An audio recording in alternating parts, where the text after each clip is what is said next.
5 things, 5 ऐसी चीज़ें जो मैंने मेरे ब्रेकअप से सीखी।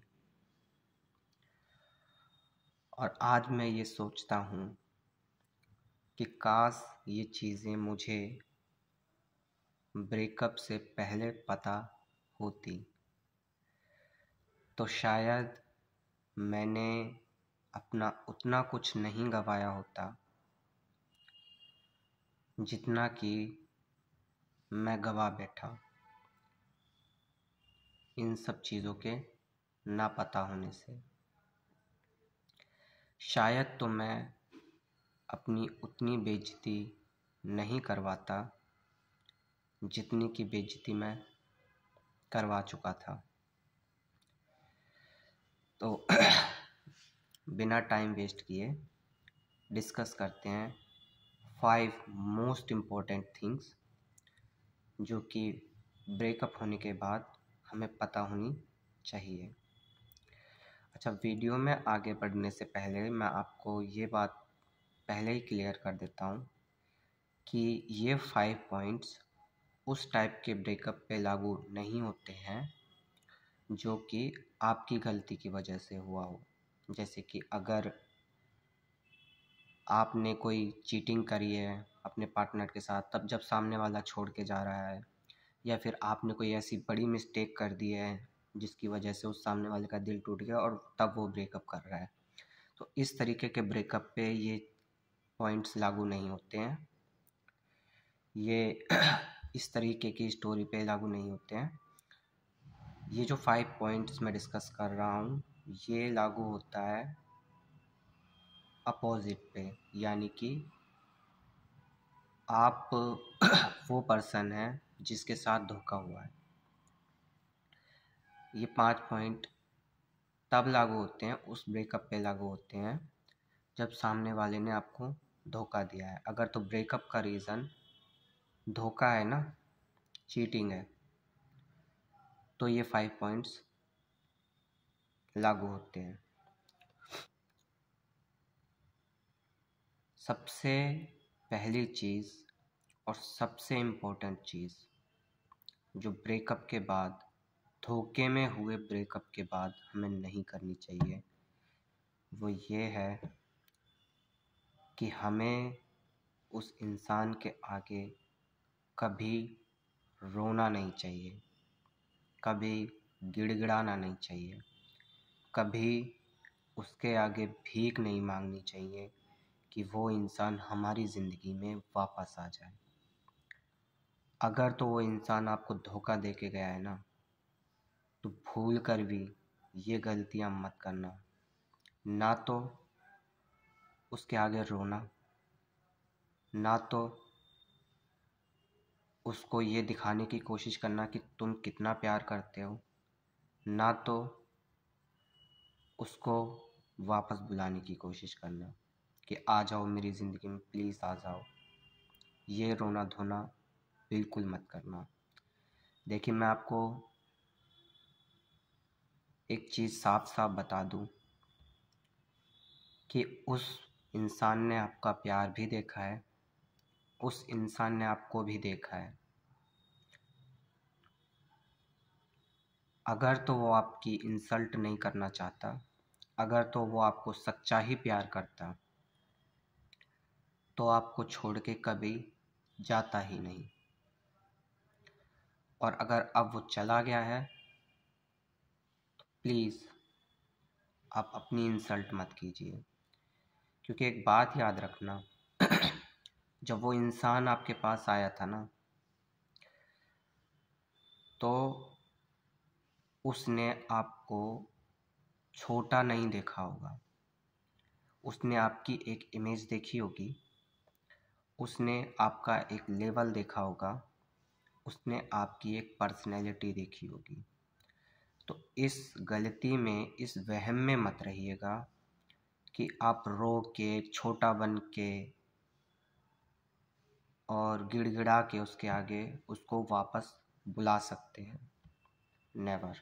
पहली चीज़, इससे आप और अपनी बेइज्जती करवा रहे हैं, इससे आप उसकी नज़रों में और गिर रहे हैं, क्योंकि कोई भी नहीं चाहता भाई छोटे इंसान या फिर कमज़ोर दिल या फिर बुज़दिल इंसान के साथ रहना कोई भी नहीं चाहता। तो आप उसके सामने बुज़दिल ना बने, इससे आप नज़रों में गिरेंगे, वो इंसान वापस नहीं आएगा, कतई भी नहीं आएगा। बस आप उस इंसान की नज़रों में गिरेंगे। और अगर मान के चलो आपके रोने से गिड़गिड़ाने से वो आ भी जाता है ना, तो फिर ऐसे प्यार का, ऐसी मोहब्बत का क्या करोगे जो आप पर दया की जाए।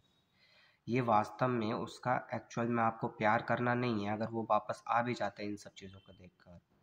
ये तो सिर्फ और सिर्फ उसका तरस खाना है आपके ऊपर। क्या आप ये चाहते हैं, ये उससे चाहते हैं कि वो आपके ऊपर तरस खाए? I think no. So please, if if he or she want to go, let him go. Just smile and say God bless you. आप उसको मुस्कुरा के विदा कीजिए, पहली चीज़। दूसरी चीज़, अगर हम उसको जाने दे रहे हैं ना, तो दूसरी गलती जो सबसे बड़ी हम करते हैं वो ये करते हैं, हम उसके ऊपर नज़र रखते हैं। हम अपने आप को इमोशनली टॉर्चर करते हैं कि देखो भाई, ये मेरे साथ में यहाँ घूमती थी, आज किसी और के साथ में घूम रही है, वो लड़का कैसा है, कब मिल रही है। सब देखते हैं, हम हर जगह नज़र रखते हैं। अपने दोस्तों को लगा के रख दिया कि भाई बताइए भाई वो कहाँ निकल रही है, काम करती है तो किस टाइम निकली। ये सब चीज़ें छोड़ दो दोस्त, nothing is going to happen. आप उस सामने वाले की नज़रों में भी गिर रहे हो, आप अपनी नज़रों में भी गिर रहे हो, तो इससे कोई फ़ायदा नहीं होने वाला कि आप उस पर नज़र रख रहे हो। मैं मानता हूँ तकलीफ़ होती है, दर्द होता है कि जिस इंसान के साथ हमने टाइम स्पेंड किया, हमने वक्त गुजारा, जिस हिसाब से हम उसके साथ खड़े होते थे, आज कोई और खड़ा हुआ है।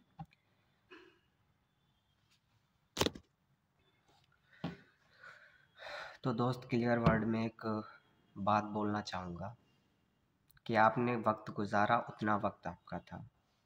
आज कोई और वक्त गुजार रहा है, वो वक्त किसी और का है, ठीक है। आप उस ज़िंदगी भर किसी ने आपका ठेका नहीं ले रखा कि ज़िंदगी भर आपको कोई संभाल के रखेगा। जो वक्त था आपका, आपको मिल गया। तकदीर ने जितना आपको दिया था आपको मिल गया। तो नज़र रखना बंद कीजिए, इससे कुछ भी नहीं होने वाला। ना पर्सन वापस आने वाला, ना आपकी रिस्पेक्ट क्रिएट होने वाली, बल्कि दोनों ही लोगों की नज़र में आप गिर जाओगे, अपनी भी और सामने वाले की भी। और जो इंसान अपनी नज़र में गिर गया ना, वो कभी किसी की नज़र में बड़ा नहीं बन सकता, अच्छा नहीं बन सकता। दूसरी चीज़ ये थी। एंड थर्ड थिंग जो सबसे गलत हम करते हैं, that is we find options. हम इससे निकल जाते हैं कि भाई ठीक है जाने दो, हम इससे भी निकल जाते हैं कि चलो ठीक है पीछा नहीं करते। फिर हम ऑप्शन ढूंढते हैं उसको भुलाने के कि कैसे भी दिमाग से तो जाए यार। वी फाइंड ऑप्शंस कि कुछ ऐसा मिल जाए जिसमें मेरा दिमाग कट जाए, जिसमें कि उसकी याद ना आए। और हम क्या करते हैं, हम पकड़ते हैं नशे। कई सिगरेट पीते हैं, कई अल्कोहल करते हैं, कई, और जो मोस्ट कॉमन है इस सबसे भी, जो सबसे बुरा ऑप्शन है ना, वो ये है कि हम किसी और इंसान को पकड़ते हैं उससे रिप्लेस करने के लिए। ये तीनों ही तरीके के ऑप्शन सबसे बेहुदा हैं। इस तरीके के ऑप्शन वास्तव में जो आपकी मेन प्रॉब्लम है, रियल जो प्रॉब्लम है ना, उसको सॉल्व नहीं करते, बल्कि उस रियल प्रॉब्लम से आपको किनारे कर देते हैं। जो एक्चुअल प्रॉब्लम है कि उससे जो डैमेज मिला है ना आपको, जो उस पर्सन से डैमेज मिला है, आप उसको स्किप कर रहे हैं। और एक बात याद रखना, किसी भी तरीके का इमोशनल डैमेज को आप अगर दबा जाते हैं ना, तो वो अपने आप कभी हील नहीं होता, कभी ठीक नहीं होता। चाहे आप उसके लिए हज़ारों ऑप्शन ले लेना। शॉर्ट टर्म रिलीफ देता है अल्कोहल, ठीक है, दारू पी, गम याद आया और जोश जोश में कुछ भी बोल दिया, ठीक है। बट जब उतर जाती है, क्योंकि परमानेंट तो आप अल्कोहल पी के नहीं रह सकते दोस्त, नौकरी नहीं कर सकते, घर वालों की नज़रों में अच्छे नहीं बन सकते। तो जो कहीं ना कहीं मेरे को ऐसा लगता है, ये ऑप्शन से जो हम अपनाते हैं ना कि या तो अल्कोहल पी लो, या सिगरेट कर लो, स्मोकिंग कर लो, या फिर किसी और पार्टनर को ढूंढ लो जो उसकी जगह ले लें। हम ये सब सोच के हम किसी और पार्टनर को भी अपनी ज़िंदगी में बुला लेते हैं। ये सबसे भद्दा लगा मेरे को वैसे तो, कि हम किसी और को अपनी ज़िंदगी में लेके आते हैं। देखिए, ये सल्यूशन नहीं है। टू बी ऑनेस्ट, मेन जो चीज़ आपको हिट हुई है ना उस ब्रेकअप से, और जिस चीज़ को आप भरना चाहते हैं, एक्चुअल में ये तीनों में से उसका कोई ऑप्शन नहीं है। और एक्चुअल में इन तीनों में से कोई भी चीज़ उस दर्द को फील नहीं करेगी जो दर्द आपको उस ब्रेकअप से मिला है। So don't do it, because it is waste of your time. It's not heals you that emotion, क्योंकि ये तीनों में चीज़ों में से ही कोई सी चीज़ आपको उस इमोशन को हील नहीं करेगी जो इमोशनल डैमेज आपको मिला है। चौथी चीज़, ये आपका पैसा भी बर्बाद करेगी, ये आपकी पर्सनैलिटी भी बर्बाद करेगी, ये आपका दिमाग भी बर्बाद करेगी। और चौथा, जिस चीज़ के लिए आप इसको कर रहे हैं वो भी नहीं हो पाएगा। So don't find the options.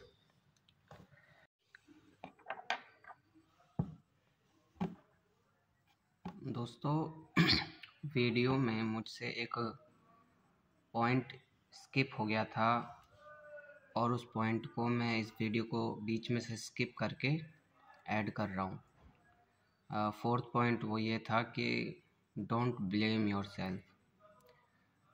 हम किसी के जाने का कारण खुद को समझते हैं, खुद को ब्लेम करते हैं कि शायद मैं अट्रैक्टिव नहीं हूँ, शायद मैं स्मार्ट नहीं हूँ, या फिर मेरे अंदर कुछ कमी है जिस कारण वो इंसान हमको छोड़ के चला गया।